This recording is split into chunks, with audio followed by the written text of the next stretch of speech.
Mars, wow, what a planet. It's red, it's dusty, and it's really, really far away. Humans have looked up at Mars for ages. We've dreamed of going there, maybe even living there. Wouldn't that be something? An amazing adventure for science. But hold on a second, folks. It's not quite like moving to a new town on Earth. Why so tough, you ask? Well, the air on Mars is super thin. You absolutely can't breathe it. It's mostly carbon dioxide, not oxygen. Bruh. It's also incredibly cold. Way, way colder than Antarctica. Imagine the coldest place on Earth. Mars is often colder than that. Not very comfy for us humans, is it? And then there's radiation. This is nasty, invisible stuff from the sun. And even from deep, dark space, too. Earth has a wonderful magnetic field. It acts like a giant, invisible shield protecting us. Mars sadly lost its global shield a long, long time ago. So zap, harmful radiation can reach the surface. That's a big problem for living things. So you see, living on Mars is a giant puzzle. It's a huge science challenge for sure. How can humans possibly survive there? Scientists are smart cookies, though. They have some pretty wild, amazing ideas. Two big plans, really, that they talk about. Let's zoom in and check them out. This is exciting stuff, people. Consider this. Okay, so what's the first big plan? It's about creating small, safe homes. Think of it like building a bubble, or a special enclosed station on Mars. We build it and then seal it tight. Inside this habitat, it's like Earth, or at least much closer to it. A little tiny piece of our home planet, far, far away on the red plains of Mars. How would we build these Martian homes? Well, we need really strong walls, that's for sure. Strong enough to keep our good air in, and strong enough to keep bad radiation out. We could even use Martian soil. Scientists call it regolith. It's everywhere on Mars. We could pile it up thick on top of habitats. Or another cool idea, dig underground, go subterranean, live in Martian caves or tunnels. Inside these special homes, we need air, oxygen, the stuff we all breathe to live. We can make it from water if we find enough, or use special machines to produce it. We'll definitely need water to drink, and of course, food to eat every day. Maybe we could have Martian greenhouses? Imagine growing fresh vegetables on Mars. Science can make amazing things happen.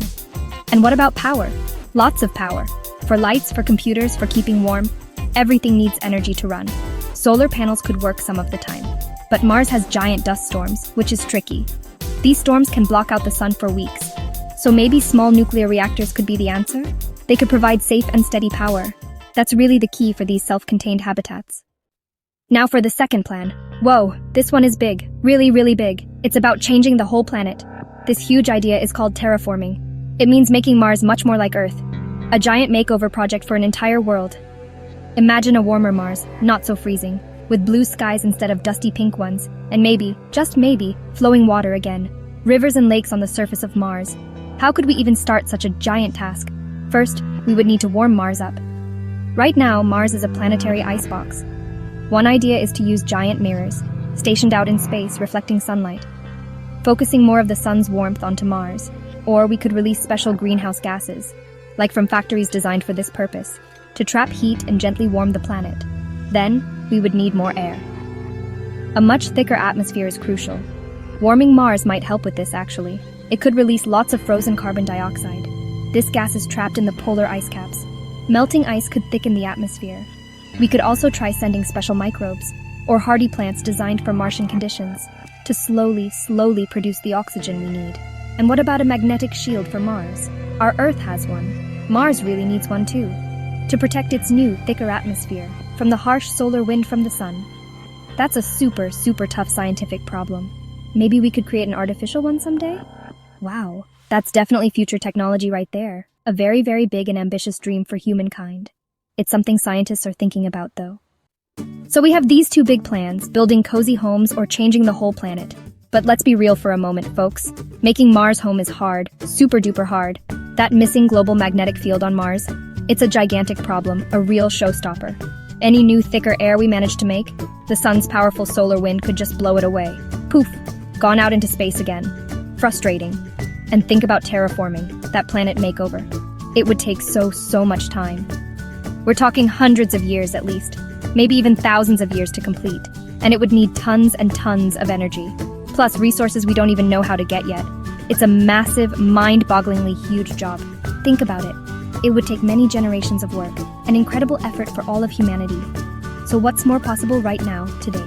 Building those small, localized habitats seems smarter, those cozy, protected bubbles of life. We can probably do that much sooner, with robots helping out first, then brave people.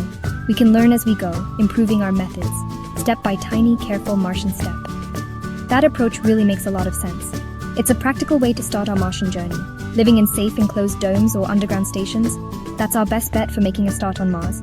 It's based on science we can mostly manage. Terraforming the entire red planet, that's a wonderful, inspiring, grand dream, a goal for the very, very distant future. But it's not something we can realistically do right now. For now, small, smart steps are the key to eventually setting foot and staying on the red planet.